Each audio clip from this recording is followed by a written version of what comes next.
ನಮಸ್ತೆ ಸ್ನೇಹಿತರೆ, ವಿಜಯ ನ್ಯೂಸ್ಗೆ ಸ್ವಾಗತ. ತಿರುಪತಿ ತಿರುಮಲ ಸಾಮೂಹಿಕ ಪಾದಯಾತ್ರೆ 2ನೇ ದಿನ ಮುಂದುವರಿಯುತ್ತಿದೆ.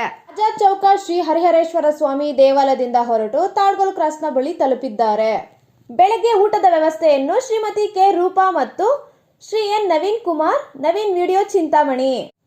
ಮಧ್ಯಾಹ್ನದ ಊಟವನ್ನು ಶ್ರೀಮತಿ ಮಂಜುಳಾ ಮತ್ತು ಶ್ರೀ ಟಿ ಎನ್ ಮಂಜುನಾಥ್ ಕುಟುಂಬದವರು ಕಡಲೆ ಬೀಜ ವ್ಯಾಪಾರಿ ಚಿಂತಾಮಣಿ.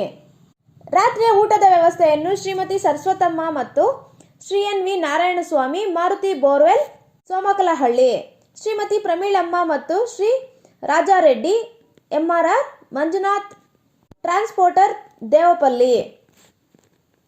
ವಿಜಯ ನ್ಯೂಸ್ ಚಿಂತಾಮಣಿ. ಸ್ಥಳೀಯ ಹಾಗೂ ನಿರಂತರ ಸುದ್ದಿಗಾಗಿ ವಿಜಯ ನ್ಯೂಸ್ ಅನ್ನು ಸಬ್ಸ್ಕ್ರೈಬ್ ಮಾಡಿ.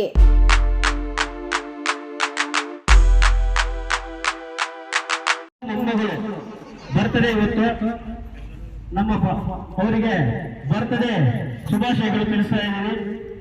ಅವರು ಬರ್ತಡೇ ಪರವಾಗಿ ಎಲ್ಲ ಸ್ವಾಮಿಗಳಿಗೆ ಊಟದ ವ್ಯವಸ್ಥೆಯನ್ನು ಮಾಡಿದ್ದಾರೆ. ಆ ದೇವರು ಅವರಿಗೆ